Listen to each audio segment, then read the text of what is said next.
เนาะโอเคพี่น้องเอ้ยมื้อนี้ก็เปิดภาพมาพร้อมกับสายฝนโปรยปลายเนาะโธ่พี่น้องเอ้ยฝนตั้งแต่เมื่อคืนยังบ่หยุดบ่หย่อนเด้อพี่น้องเอ้ยเนาะตอนนี้บ่าวจันทร์ออกมาพี่น้องเอ้ยมื้อนี้เนาะมานครไกรสอนพรหมวิหารแขวงสวรรณเขตเนาะกำลังสิเข้าไป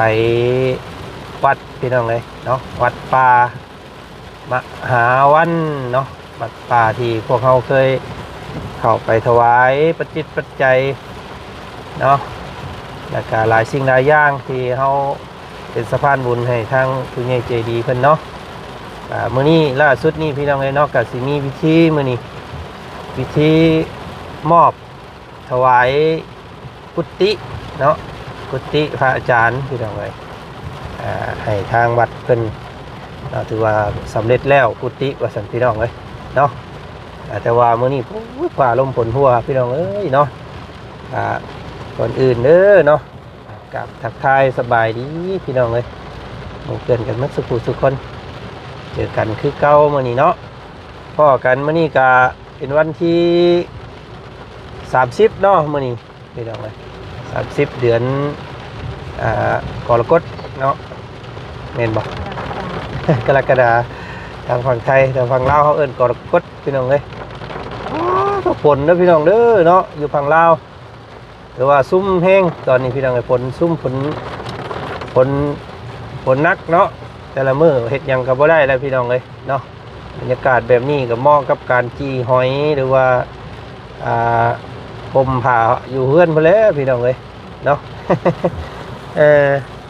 ก็ทางบริจาคออกมาก่อนมื้อนี้พี่น้องเลยออกมาถ่าทีมงานเราใต้พี่น้องเลยแล้วก็ทีมงานทางเขาบ่อเตียงเพิ่นเนาะได้นัดกันตั้งแต่มื้อวานว่าสิพากันมาวัดแห่งนี้เดี๋ยวจังจะได้ไปส่งทางทีมงานเราใต้เนาะกลับบ้านจะเบิดเวลาแล้วว่าสันพี่น้องเลยมาหามือ6 มื้อเลยเนาะเงินข่าวห้องกับเบิดและเพิ่นกระไดว่าสันซะที่นี่ก็อยากทำบุญก่อนเนาะทำบุญใหญ่ก่อนเนาะพอดีและพี่น้องเลยเข้าพรรษาลาพระเจ้าเมื่อวานนี้กระไดแต่ว่าเมื่อนี้ก็จะมาทำบุญอีกพี่น้องเลยแต่ว่าสิได้อยู่บ่บาทนี่เนาะโอ้ไปแล้วเฮาสิเฮ็ดได้ดิฝนตกไปสิเพิ่นพิธีเพิ่นสิบ่แตกบ่นี่พี่น้องเนาะฟ้าฝนหัวไปสิมีหม่องอันนั้นอยู่บ่พี่น้องเอ้ยเนาะเพิ่นน่าสิกางต้มกางเต้นอยู่ที่เนาะเด้อพี่น้องเอ้ยฝนพายุฝนเข้าเนาะเห็นเพิ่นว่าประมาณผู้ใดเนาะที่1ที่2ผู้ใดฝนที่2ที่3พอแล้วพี่น้องเพราะว่าเดือนนี้และเดือนมันเนาะเดือนฝนเพราะว่าปกติของสิ่งสภาพแวดล้อมบ้านเฮาเนาะยามนี้หรือว่าเป็นเดือนของเพิ่นพี่น้องเลยฟ้าฝนนี่สิเฮ็ดหยังก็แล้วแต่เดือนนี้นี่คำว่าบ่ตกนี่ถือว่าแปลกแล้วเนาะทำฝนฟ้าบ่ตกนี่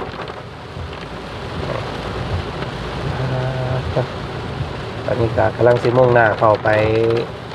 ทางบ้านท่าดิงห้างพี่น้องมึงว่าเด้อบาทสิไปถ่ายอยู่วัดกันเนาะแต่มันบ่มีสัญญาณเด้พี่น้องเข้าไปวัดแล้วนะต้องแถวบ้านท่านี่เนาะโอ้ยพี่น้องเลยลึกอีหลีสำหรับการสร้างบ้านเรือนซ่านเด้อพี่น้องเลยของทางน้องลังหรือว่าน้องรันเนาะอยู่บ้านน้องชิงน้องงามอยู่ในระหว่างการสั่งไม้พี่น้องเลยช่วงนี้หลายคู่หลายคนก็ว่าเผาเด้อเผาขึ้นมาได้กี่ฮอดเล่าหมด โอ้ยพี่น้องเลยนอกจากนี่แหละอยู่น้ำลูกน้ำเต้าก็พี่น้องเลยวันเกิดลูกวันที่1 สิงหาพี่น้องเลยเนาะครบรอบ 5 ปี ปีช่วยทุกปี มื้อนั้นเว้าผิดเด้อพี่น้องเอ้ยมื้อน่ะขอโทษขออภัย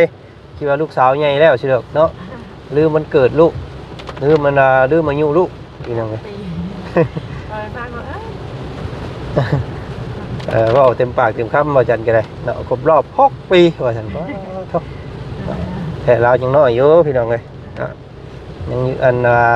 5 ปีเนาะได้5 ปีเด้อสาวตาดำเพิ่นเนาะยังบ่ทันมีน้องเทื่อพี่น้องเอ้ยเพราะว่าจักจะว่าเป็นลูกสาวโทนช่างบ่จักบาดนี่เนาะ บ่อยู่บ่อยสิยังบ่ได้นะ เพิ่นบ่มีผู้เลี้ยงซอยอยู่ ก็ต้องเบิ่งนำกันแล้วอ่ะมันยากอ่ะ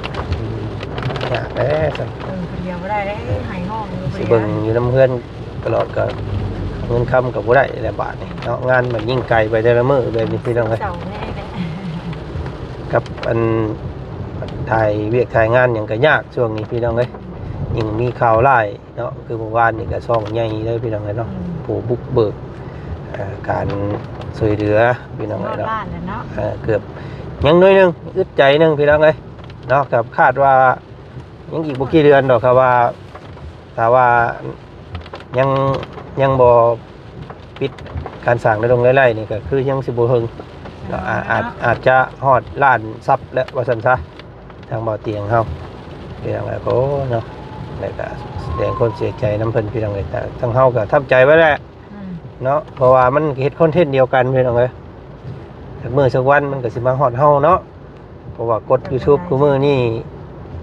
ทางอาจารย์ลาวเพิ่นก็บอกอยู่พี่น้องเอ้ยเนาะว่าโอ้ว่าสันทำใจเด้อ มันลายเนาะบางทีระวังอันนึงก็ยังอันนึง เพราะว่ากฎเนี่ยมันออกมาปีต่อปี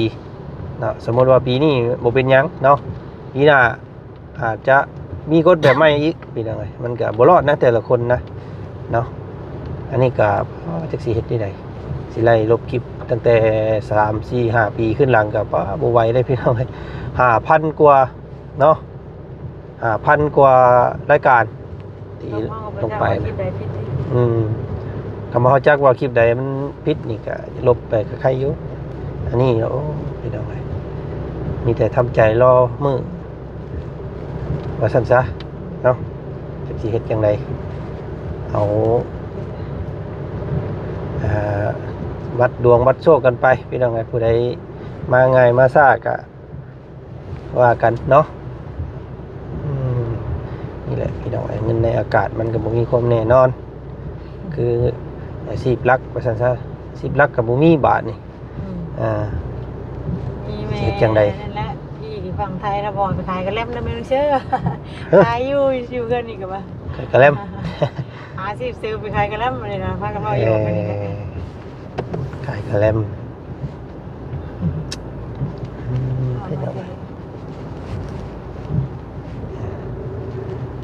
นี่แหละเนาะนัดกันเมื่อวานนี่ประมาณ 11 โมงว่าฉันไปทำ11 โมงหรือเที่ยงนี่แหละเพราะว่าทางครูบาเพิ่นน่าจะฉันเพลเนี่ยนะพี่น้องเนาะถือบ่ให้กายไหว้บ่ให้กายเที่ยงมาซั่นซะเพราะว่าเอาถวายแล้วก็มีพระคุมพระเข้าแล้วเพิ่นก็สันเข้าเนาะแล้วก็สิแม่นเพิ่นสิบ่ให้กายเที่ยงนั่นแหละว่าซั่นซะในการถวายกุฏิเนาะเป็น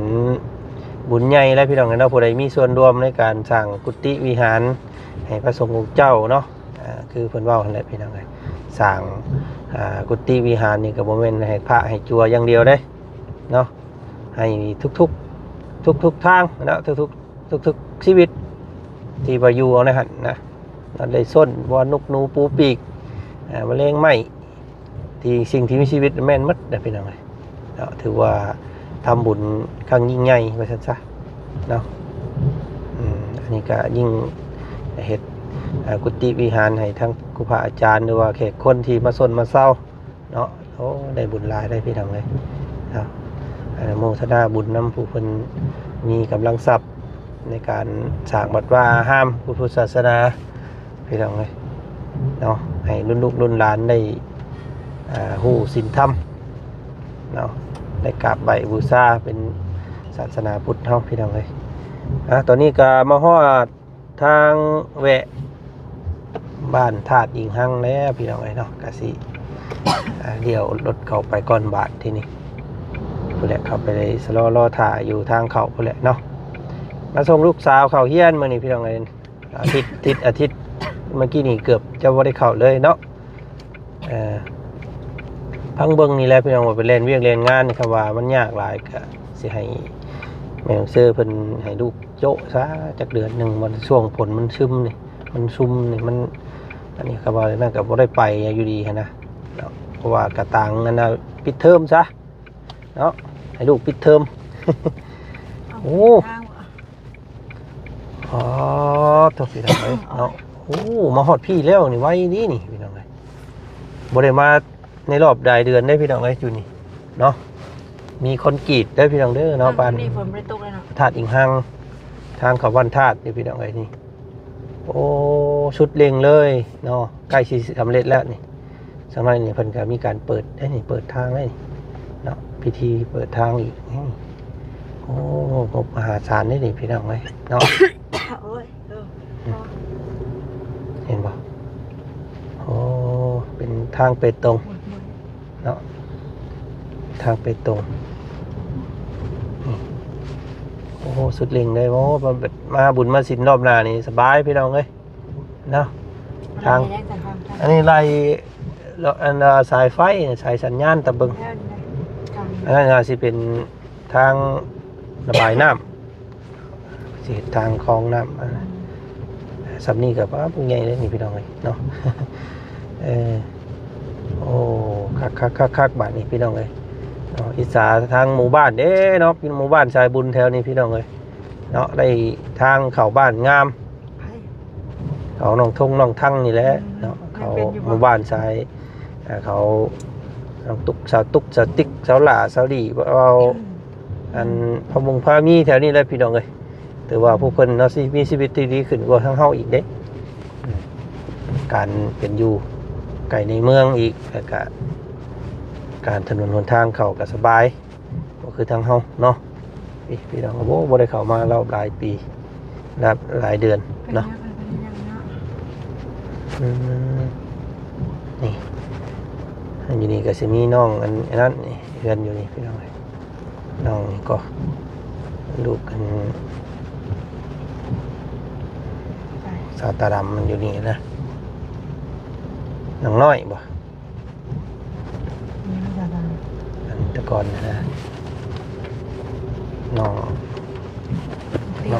เตี้ยน้องเตี้ยหลานเตี้ยเพิ่นแต่ว่าก็ได้เฮือนแล้วเนาะก็อยู่เพิ่นละอยู่ดินใหม่เพิ่น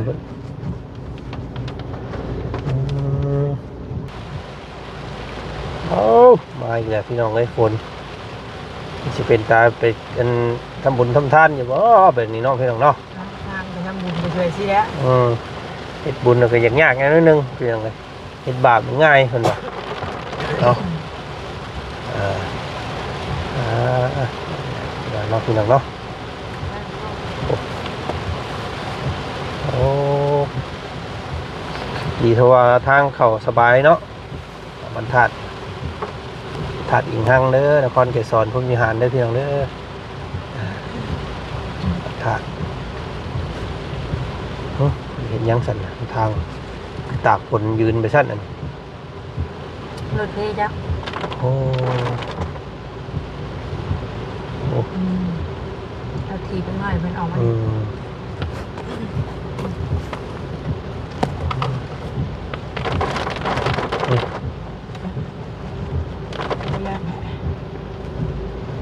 เปียกไปเลย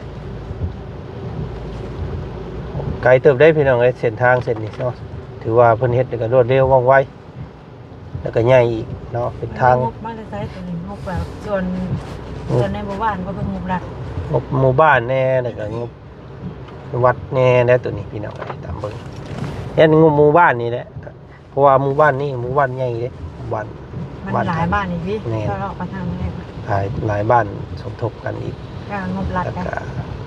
เนี่ยเป็นเมืองนะเป็นเมืองแหละนะของอันเจ้าเมืองในจักและตำบึงว้าวมันก็สิเป็นหลักๆนี่ก็ทางเขาวัดนะพุทธศาสนาอันนี้ก็นี่วัดป่าธาตุอิงหังอันนี้ วัดป่านี่ก็บ่พี่น้องเลยเนาะอันน่ะ เคยไปนะ โบสถ์เนาะกำลังเฮ็ดโบสถ์อยู่พี่น้องเลยเป็นศาลาปาเรียนเฮ็ดศาลาปาเรียนยังบ่ทันแล้วนะครับโอ้ใช่ถ่าอยู่ไสเมเฮาบาดนี่ อยู่แถวร่มเนี้ยวัดวานเนี่ยอย่างนี้ งามเนาะบ้านนี้พี่น้องเอ้ยเพิ่นได้สิมาเข้ามากราบมาไหว้พระธาตุนิหังเนาะมาเลยพี่น้องเอ้ยมันสบายแล้วทางเข้ามาเนาะสะดวกสบายนี่เดี๋ยวนี้ยังกระเต็ก1 2 3 4เลนทาง4เลนเลยอยู่นี่พี่น้องเอ้ยต้อง ไปสูงกี่ดิน นี่ก็เป็นป่าสงวนเนาะต้นไม้เพิ่นสงวนไว้เนาะเป็นป่าลงดิบเลยพี่น้องเอ้ยอยู่นี่ เปิดตื่น ลมเย็นเห็นแต่งูช่วงที่ออกจำเนาะ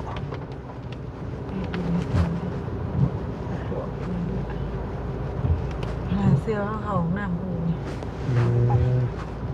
เป็นเห็ดมาเบิดเลยนี่พี่น้องทางว่า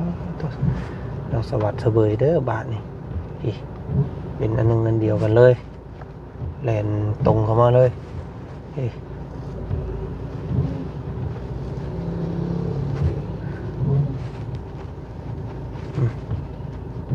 มาที่ยุทธเนาะ งดงามงดงามหันคาย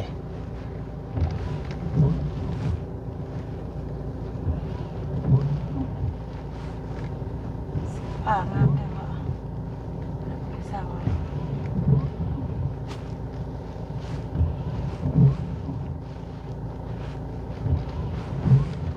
จอดใช่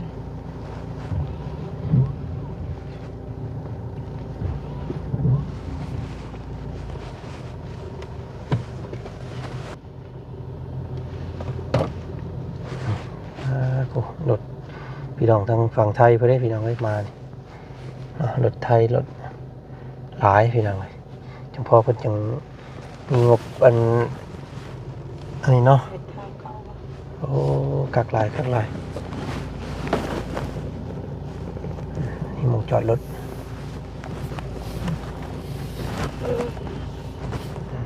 มันไม่จะมี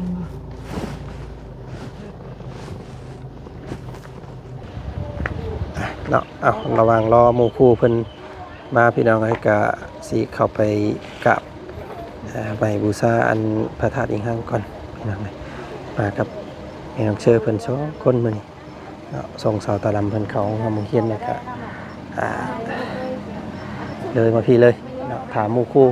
ยังบ่ทันมาอยู่พี่น้องเลยเนาะกะอันนี้เป็นทางผ่านเข้าวัดป่ามหาวันเนาะมื้อนี้ก็นี่แหละ วัดพระธาตุอิงหังตรงไปพุ่นอีกแล้วพุ่นแหละพี่น้องวัดป่ามหาวันเนาะ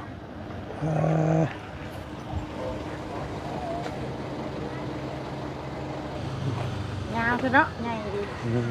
ไปดี ไปครับ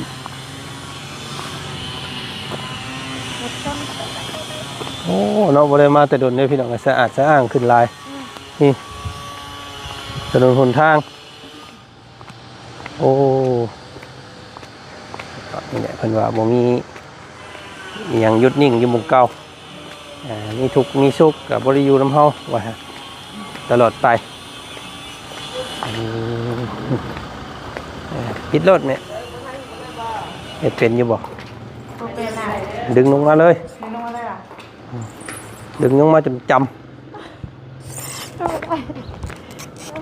กัน ร่มกับอะไร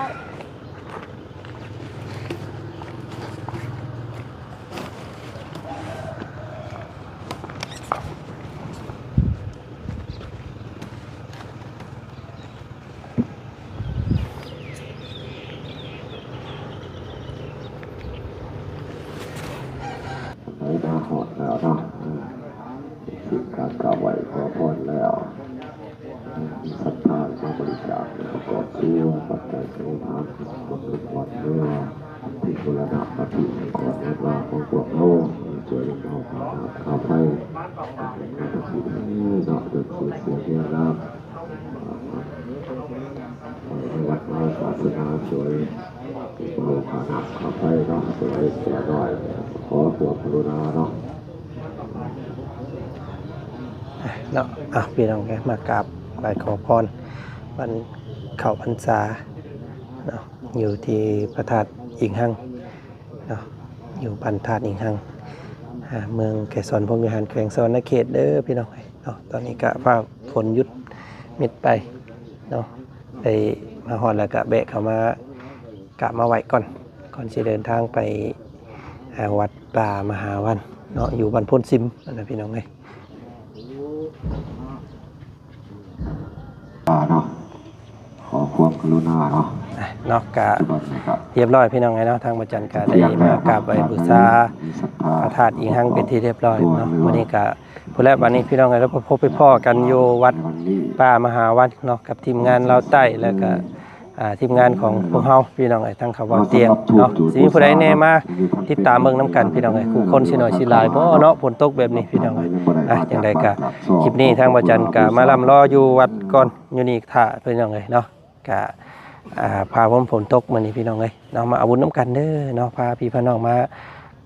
เอาบุญพี่น้องมื้อนี้เนาะเอาก่อนอื่นกะทางประจันขอตัวลำลาก่อนเด้อคลิปนี้เนาะสบายดีสวัสดีเนาะวัดสุขุสุคนเด้ออยู่ดีมีแห้งสบายดีเนาะ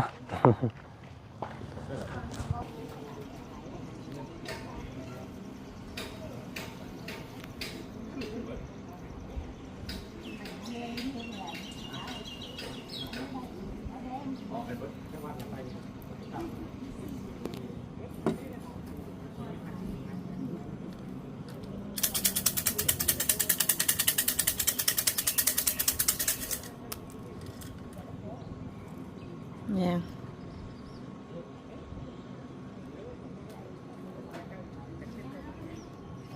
10บ่10แล้วพอโมแม่นใช่ไหมเบิ่งอยู่หันแต่ละอันเป็นได้เอาไหม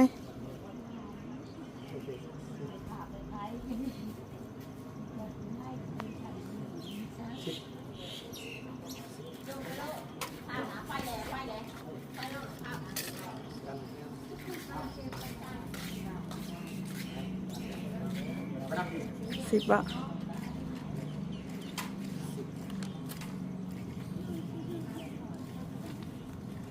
เป็นนี่ได้ สักกะบันเป็นกันงามยิงทุกสิ่งหมายมัดมุ่งสิสมแท่ลังหวังได้ลังข้างพญาเวททานเมียทานเมียทามเกลือแหลกงานเหลืองดำเกลือน้ำขนสัตว์สงสารของคนพังถึงแห่งห่องเมืองกวางนิพพานหินทานได้แล้ววางมือวางคืนผงทรงทำกับเมียเอาไว้ทานจึงเว้นวันให้พรดี8อย่างให้แก่พระเวทเจ้าสมดามดังประสงค์กันนี่ไผหากได้สัตว์ทรงบูชายกใส่เก้าเข้าใส่หัวบูชาไว้แม่นดีเด้อสาธุเก็บไว้สัตว์เป็นดีเอานี่มาช่วยก้นบาทนี่ไก่สับไก่สับเราเนาะมาหอจัดทั้งเราท่านใดก็ได้ทูบเนาะมาจากบ้านจากซองมีมาดำเนาะขอความกรุณาด้วยเนาะไปบูชาอยู่ทั้งเต็นเนาะเราถูกจุดบูชากันแล้วขอพรอยู่ทั้งเต็นเบื้องเนื้อเด้อเนาะให้จุดให้อยู่บนข้างไหนเนาะหลังจากเสร็จสิ้นการกราบไหว้ขอพรแล้วให้พระพุทธมนต์มันแขนนักพูดครูบาอาจารย์มาคุณแม่ขาวให้ผ่านเท็กซี่เชิญเลยมาทางของสภาไปเลยเนาะหลังจากนั้น12มาบริจาคเพื่อประกอบส่วนปัจจัยใช้ทานขอความกรุณาเนาะช่วยแบ่งเบาค่าน้ำค่าไฟมาทางที่สักกะวันโฆษณาภาษาสักคันติบั้นสักคันติขันเป็นกันหายโศกพบงอผ้ามาพ่อพบกันในหลงกว่างเขามงกฎละวังเวทสมซื่นด้วยเห็นหน้าพำกัด จนอดกั้นน้ำตาไว้บ่อยู่ทบเท้าทบเท้าล่มหิวให้ต่อกันขาดหลังนั้นทั้งมวลหมู่เสนาเททะวังพบยาวยมน้ำเจ้าก็หายเศร้าวันเท่าเสียโศกหกแจมเจ้าอภัยให้แก่กันโทษทอผ้าพญาพระพอยอมพิษทางไม่ตีต่อเติมเอาไว้แล้วจึงได้เชิญส่วนเขาพระเวทให้ลาเพศพระบาทไว้ให้คืนเข้าสู่นครในตอนนี้เป็นตอนหายโศกผู้ใดโศกได้อุตสาไว้เมนดีว่าสัตว์ จ้ะเอา ไอ้เดี๋ยวพี่น้องเลยเนาะ